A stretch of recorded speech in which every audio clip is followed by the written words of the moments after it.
Good morning and Jai Hind, my dear students.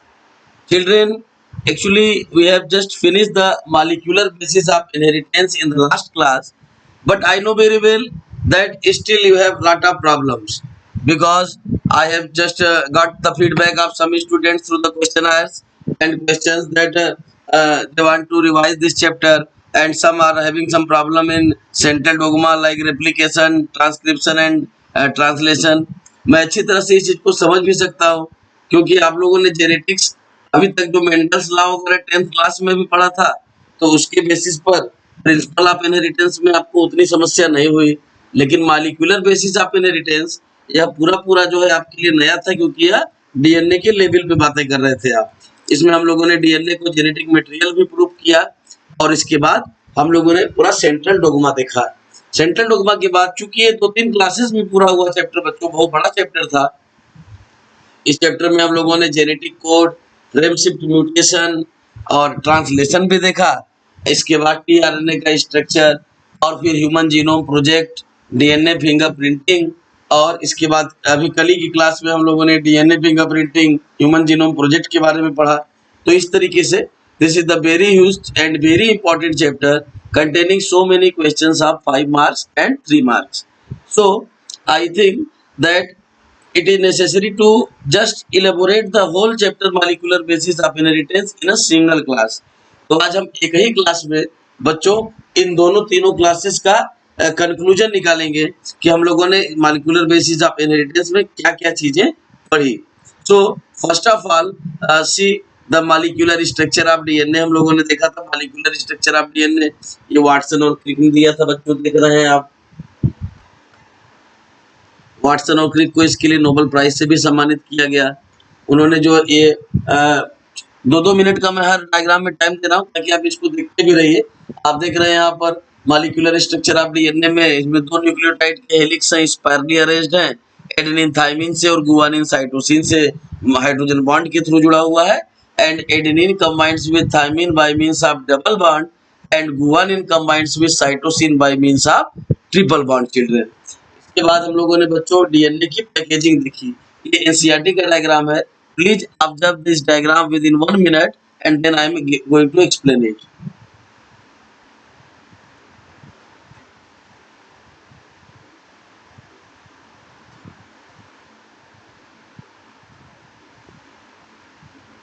My dear kids, you are seeing here the packaging of DNA. Here you are seeing the packaging of DNA. Packaging of DNA basically occurs through the histone protein. मैंने आपको last class में बताया हुआ है कि prokaryotes के अंदर बच्चों जो नेकेड जेनेटिक मटेरियल है that is well known as nucleoid, but in eukaryotic cell the genetic material is enclosed by a well defined nuclear membrane having nuclear pores which are selective permeable. That's why nucleoplasm and cytoplasm are totally separated. और यहाँ पर DNA की packaging में देख रहे हैं बच्चों आप, ये हिस्टोन प्रोटीन है। जो येलो कलर का ये आप ऑक्टामर देख रहे हैं, ये 8 हिस्टोन प्रोटीन है बच्चों। आपको इनके नाम भी याद होंगे, H2A, H2B, H3, H4। ये चारों मिलके 2-2 हैं तो 4 दूनी 8, ये 8 प्रोटीन हो गए। और एक ये ग्रीन वाला जो आपको नजर आ रहा है ये H1 अलग से है। कुल मिला के 9 ये हिस्टोन प्रोटीन है जो बेसिक नेचर के हैं और इसके ऊपर नेगेटिवली चार्ज डीएनए रैप्ड होता है बच्चों। ये कोर है, ये कोर है हिस्टोन मॉलिक्यूल का और ये एक अलग से और इसके ऊपर ये नेगेटिवली चार्ज डीएनए रैप्ड आपको नजर आ रहा है। हम लोगों ने चरगाफ्स रूल भी देखा था बच्चों।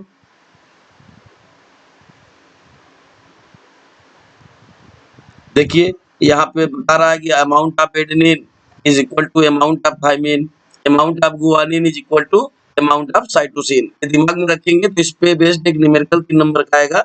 इसको मैंने कराया भी था आपको क्लास में, वो आप जरूर सॉल्व कर लेंगे। आगे बढ़ते हैं, ये न्यूमेरिकल मैंने कराया था बच्चों। आगे बढ़ते हैं हम लोग। यहाँ पर देख रहे हैं DNA is the genetic material. ये एक 5 मार्क्स का क्वेश्चन था जो हमें प्रूव करना था और इसके लिए हम लोगों ने 3 एक्सपेरिमेंट पढ़ा। यहाँ पर ग्रिफिथ का एक्सपेरिमेंट, एवरी, मैकलियार्ड, मैककार्टी का एक्सपेरिमेंट और हर्शी और चेस का experiment.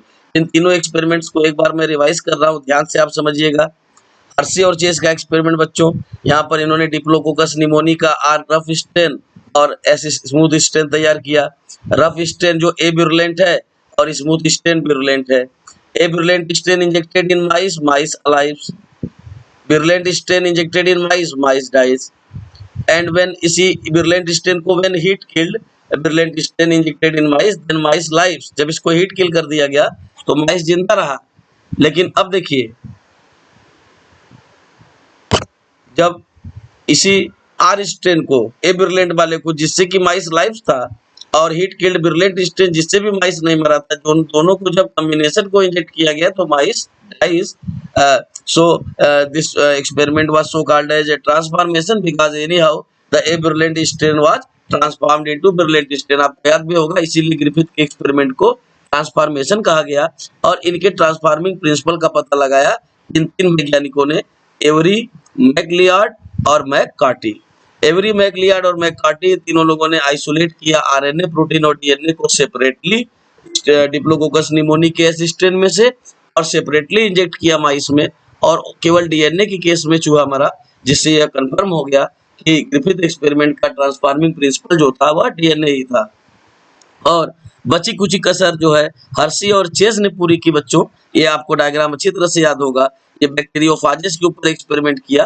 They grew the bacteriophages in radioactive sulphur and radioactive phosphorus, and as per as their nature bacteriophages attack to the bacterial cell and supernatant remains outside of the bacterial cell attached to the cell wall and insert their nucleic acid inside the bacterial cell, and due to the transduction offsprings are being produced. What happens in the case of radioactive sulfur?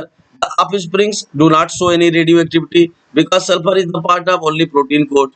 But here in the case of radioactive phosphorus, the supernatant exhibit the radioactivity and hence proved that DNA was the genetic material. अब इस chapter की जो सबसे बड़ी चीज है, जो इस चैप्टर का बेस है, सेंटर है, that is central dogma, including replication, transcription and translation. So first of all we are going to just discuss about DNA replication, that is the formation of replica of DNA, DNA की copy DNA से, that is replication. And you know very well that it can be explained through semi-conservative model which was given by, proposed by Watson and Crick, and for this great work they both were awarded by Nobel Prize। तो बच्चों semi conservative model देखिए, semi means half, conserve means बचा लेना। तो इस तरीके से semi conservative replication का मतलब यही हुआ कि जो पेरेंट डीएनए है वहां से जो डॉटर डीएनए बनेगा, उस डॉटर डीएनए में एक एक न्यूली सिंथेसाइज स्ट्रैंड न्यूक्लियोटाइड के होंगे और एक एक जो है पेरेंटल डीएनए के स्ट्रैंड कंजर्व होंगे। That's why this model is well known as semi conservative model. Now see the diagram of NCERT. ये पेरेंटल डीएनए है 5 प्राइम टू 3 प्राइम और 3 प्राइम टू 5 प्राइम। और यहाँ पर आप जानते हैं डीएनए के रेप्लिकेशन में first of all unbinding of DNA strand occurs and it is catalyzed by two enzymes, DNA gyrases and DNA helicases, and then DNA polymerase enzyme polymerize the complementary strand from 5 prime to 3 prime direction only, and here the lagging strands will be formed which are so called as Okazaki fragment। तो ये Okazaki fragments दिखाई दे रहे हैं बच्चों आपको, और ये replication का एक दूसरा भी डायग्राम दिख रहे हैं आप। थर्ड स्टेप में आप जानते हैं addition of lagging strand through DNA ligases, और डीएनए लाइगेजेस के थ्रू यहाँ एडिशन हो जाएगा, that is addition of lagging strand. So in this way you are seeing that in replication of DNA 3 steps are involved, which are the unbinding of DNA strand, number 1, number 2 is the number 2 is polymerization of complementary strand, and number 3 is the joining of lagging strand or Okazaki fragments, and this is well known as semi-conservative model. So children, after replication what happens? Transcription. And in transcription we have seen that the process of copying genetic information from DNA to RNA, because we have proved that DNA is the genetic material। बच्चों थोड़ा आज मैं जल्दी बता रहा हूँ क्योंकि ये मैं रिकैप्चुलेट कर रहा हूँ पूरा मॉलिक्यूलर बेसिस ऑफ इनहेरिटेंस मुझे एक ही क्लास में आज समझाना है, तो ध्यान से पूरा कंसंट्रेशन बनाए रखिएगा।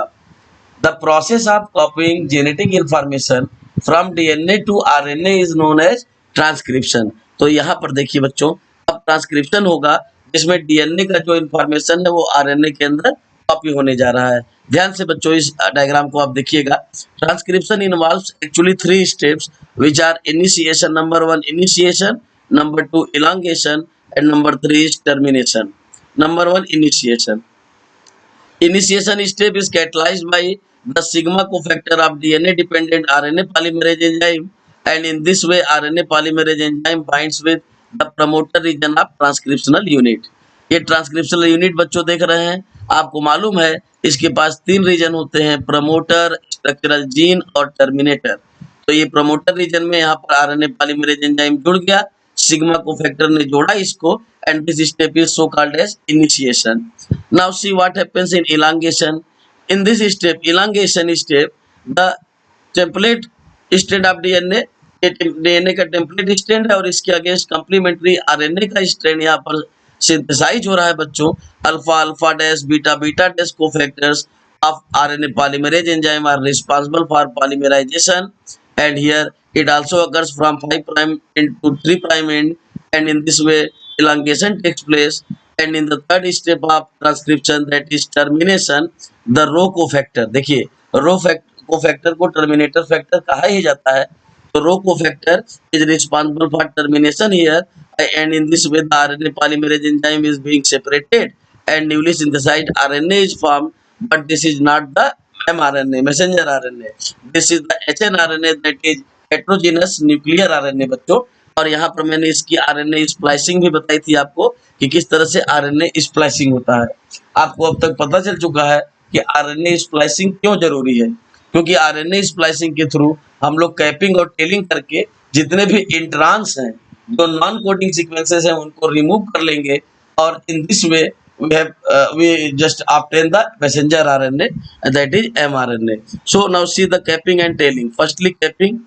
In capping we just add the methyl guanosine triphosphate. ध्यान दीजिएगा, MGPPP, that is methyl guanosine triphosphate at the 5 prime end of the hnRNA.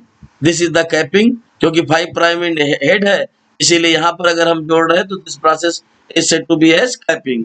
और देखिए 3 प्राइम एंड पर हम लोग टेलिंग वाले प्रक्रिया में 3 प्राइम एंड पर यहाँ पर 100 से लेके 200 तक एडिनिलेट रेजिड्यू को जोड़ते हैं, that is well known as poly adenylation, और इस पॉली एडिनिलेशन करने के प्रोसेस को टेलिंग कहा जाता है।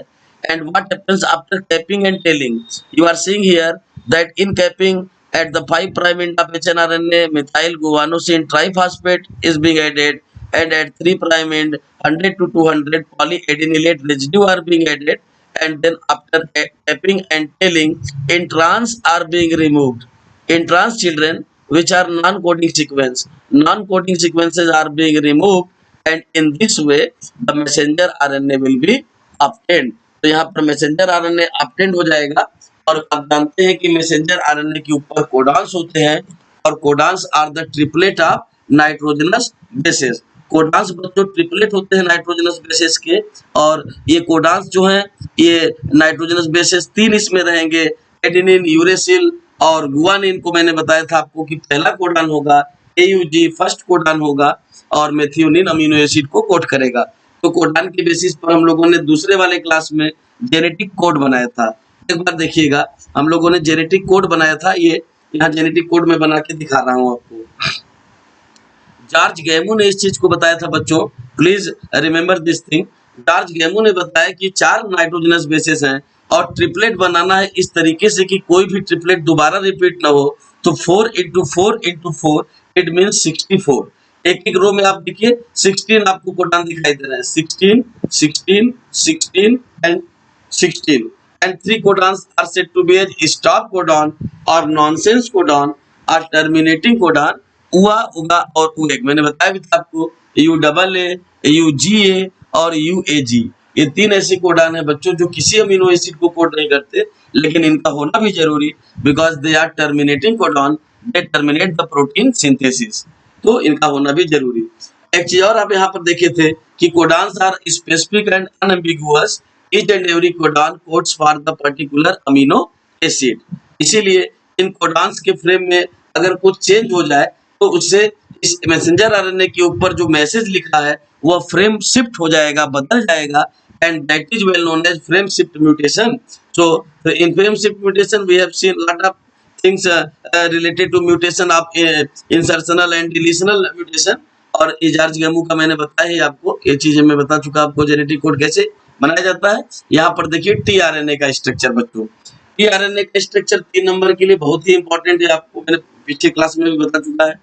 टीआरएनए इसको जो है क्लोव्स मॉडल कहा जाता है, क्योंकि ये लॉन्ग क्लोव्स जैसा दिखाई देता है, इसीलिए इसको क्लोव्स मॉडल भी कहा जाता है। इसके पास एक डी लूप है, डी लूप एक T psi C loop. D loop और T psi C loop are related to enzymatic activities. This is variable loop, this is anticodon loop and this is amino acid arm are terminal. The anticodon loop bears 3 nitrogenous bases which are complementary to the codons of messenger RNA, and in this way it binds with the messenger RNA, and in respect to the particular codon, the particular respective amino acid binds to the amino acid terminal of tRNA। और यहाँ पर tRNA की amino acid terminal पर बच्चों particular amino acid जुड़ जाया करता है, जैसा कि आप यहाँ पीछे देख रहे हैं। ये देखिए एक डायग्राम में, ये देखिए यहाँ पर ये AUG है, स्टार्ट कोडॉन है, और जबकि UA, UGA और UAG ये तीनों जो है स्टॉप कोडॉन होते हैं बच्चों।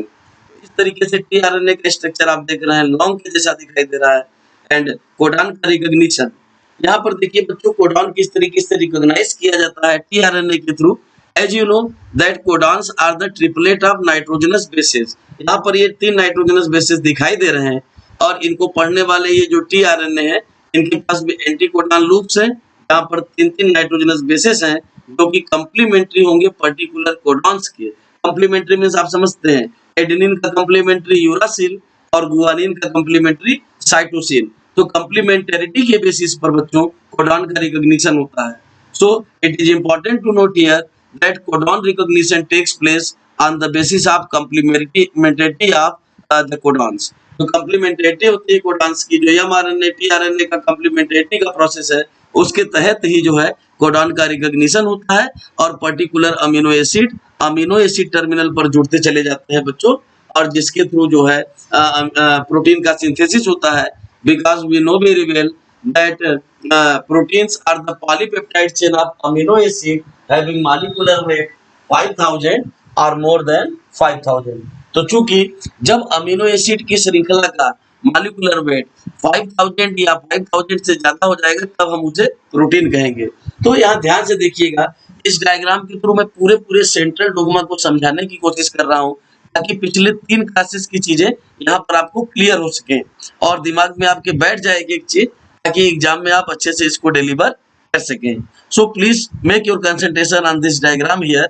First of all you are seeing the replication. देखिएगा the process of formation of DNA replica, DNA की कॉपी होना, दैट इज रेप्लिकेशन। यहाँ पर देख रहे हैं बच्चों आप, एक डीएनए से दूसरा डीएनए बनेगा, रेप्लिकेशन होगा। याद होगा आपको, unbinding of DNA strand, polymerization of complementary strand and joining of lagging strand. यहाँ आपको यह भी समझना जरूरी है कि यह रेप्लिकेशन कब हो रहा है और कहाँ पे हो रहा है। तो ध्यान दीजिए बच्चों, replication takes place during S phase, synthetic phase of interphase, just before the cell division. You know, cell undergoes a resting cum preparatory phase that is well known as interphase. And interphase includes 3 sub-stages which are G1, S and G2 stages. So in S, that is synthetic phase, replication of DNA takes place, and it occurs inside the nucleus. As you know already that the genetic material is enclosed through the well-defined nuclear membrane and the genetic material is nucleosome। हम लोगों ने इसकी packaging भी देख चुका है बच्चों कि किस तरीके से हिस्टोन प्रोटीन के साथ में इसकी पैकेजिंग होती थी।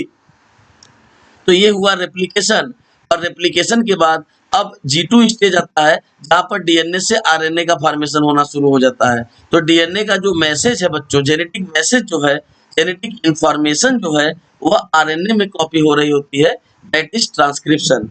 That's why we define transcription as the process of copying the genetic information from DNA to RNA is well known as transcription। तो ट्रांसक्रिप्शन यहाँ पर भी आपको 3 स्टेज याद होगा, आज मैंने रिवाइज करवाया, that is initiation, elongation and termination. तो 3 स्टेप में यहाँ पर ट्रांसक्रिप्शन भी आपने देखा था, और आपने देखा था कि ट्रांसक्रिप्शन होने पे फर्स्टली एचएनआरएनए बनता है, जिसके पास कोडिंग और नॉन कोडिंग दोनों ही सीक्वेंसेस होते हैं, एक्सॉन और इंट्रॉन दोनों ही सीक्वेंसेस होते हैं। लेकिन हम लोगों ने आरएनए स्प्लाइसिंग भी कर रखी थी, which involves capping and telling.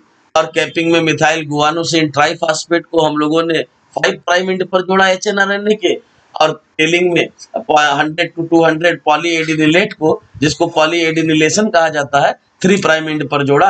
और इस तरीके से जो है एचएनआरएनए में से इंट्रांस इंट्रांस इंट्रांस जो नॉन कोडिंग सीक्वेंसेस थे वह रिमूव हो गए और हमें मैसेंजर आरएनए मिल गया। और अब यहाँ पर तीसरे स्टेप में मैसेंजर आरएनए न्यूक्लियस से बाहर जाएगा, और अभी पीछे आपने देखा कि किस तरीके से टीआरएनए अपने एंटी कोडान लूप के थ्रू कोडान को रिकॉग्नाइज करेगा और पर्टिकुलर अमीनो एसिड टर्मिनल पर जुड़ता चला जाएगा। And you know very well that the polypeptide chain of amino acid is well known as protein having molecular weight 5000 और मोर देन 5000। तो जैसे घर या मकान बच्चों ईंट से बना होता है, उसी तरीके से प्रोटीन अमीनो एसिड से मिलकर बना होता है। That's why amino acids are said to be as building block of protein. So in this way you are seeing the whole central dogma here, that is the copying of DNA replica, that is replication, then the copying of genetic information from DNA to RNA, that is transcription, and then process of protein synthesis by means of translation of codons of mRNA through tRNA with the help of ribosomes, which provide the surface for protein synthesis.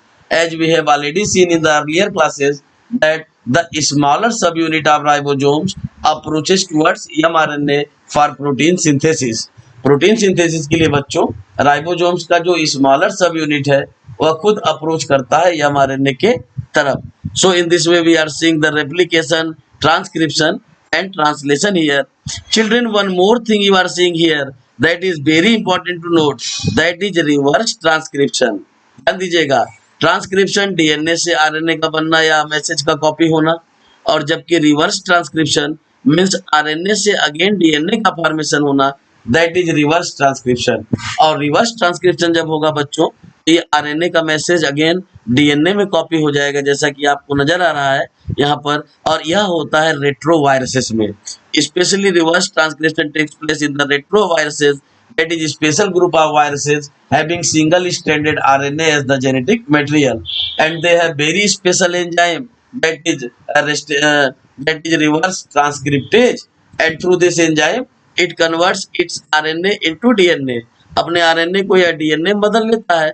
and you know very well that DNA is the genetic material, और DNA genetic material है, और इस तरीके से फिर जो है वह मल्टीपल कॉपी बना लेता है, क्योंकि डीएनए के पास ORI है, ओरिजिन ऑफ रेप्लिकेशन है, और मल्टीपल कॉपी बना के और प्रोटीन कोड से सराउंड हो जाता है, जिससे कई वायरसेस तैयार हो जाते हैं. तो जितने भी रोग फैलाने वाले पैथोजेनिक वायरसेस जितने भी हैं, हेपेटाइटिस वायरस या एड्स का HIV वायरस, या अभी अभी आप इस समय पूरी दुनिया देख रही है corona virus, they have RNA and very specific enzyme reverse transcriptase through which they convert their RNA ribonucleic acid into DNA, that is deoxyribonucleic acid, which is the genetic material, children. So after the central dogma, यहाँ पर frame shift mutation की भी बात हम लोगों ने किया था पिछले क्लासेस में. तो जानते हैं आप, मैसेंजर आरएनए के ऊपर जो कोडॉन लिखा हुआ है, उसमें अगर किसी भी 3 नाइट्रोजनस बेसिस का इंसर्शन हो जाए जिसका कुछ सेंस हो, जो किसी अमीनो एसिड को कोड करता हो, या 3 नाइट्रोजनस बेसिस डिलीट हो जाए जो कि किसी फ्रेम वाले किसी सेंसफुल कोडान को डिलीट कर दे, तो इससे एमआरएनए का पूरा फ्रेम शिफ्ट हो जाएगा. And such spontaneous and sudden mutation is well known as frame shift mutation. ध्यान से देखिए बच्चों, यहाँ पे ये देखिए, यहाँ पे मैसेंजर आरएनए के ऊपर कोडॉन्स लिखे होते हैं, और इंसर्शन से अगर एक सिंगल न्यूक्लियोटाइड इंसर्ट हो रहा है तो पूरा का पूरा मैसेंजर आरएनए का फ्रेम चेंज हो जा रहा है. देख रहे हैं आप, अलग अलग कोडान अलग अलग अमीनो एसिड को कोड करते हैं, because we know that codons are unambiguous and specific in nature, and if the frame of codon will be changed, then the protein synthesis process will be also changed. That's why it is said to be as frame shift mutation. देख भी रहे हैं आप, यहाँ पर देखिए AGC serine को code करता है, और जबकि GUA वैलिन को. और अगर यहाँ म्यूटेशन हो जाए और GUA की जगह पर GCC हो जाए। ध्यान से देखिए, GUA जो वैलिन को कोड करता था उसके जगह पर GCC यानी एलेनिन को कोड करने लगेगा, तो जाहिर सी बात है कि प्रोटीन तो अब बनेगा, वह दूसरा प्रोटीन बनेगा, क्योंकि अमीनो एसिड यहाँ पर बदल चुका है बच्चों, और यह मैसेंजर आरएनए के ऊपर फ्रेम शिफ्ट होने की वजह से बदला। That's why it is well known as frame shift mutation. तो म्यूटेशन जो है डिलीशन और इंसर्शन टाइप के फ्रेम शिफ्ट म्यूटेशन होते हैं बच्चों। अगर यहाँ पर 3 नाइट्रोजनस बेसिस के डिलीट होने से अगर फ्रेम शिफ्ट हुआ, दैट इज डिलीशन टाइप, और अगर 3 नाइट्रोजनस बेसिस के इंसर्ट होने से फ्रेम शिफ्ट हुआ, तो that is insertion type of frame shift mutation.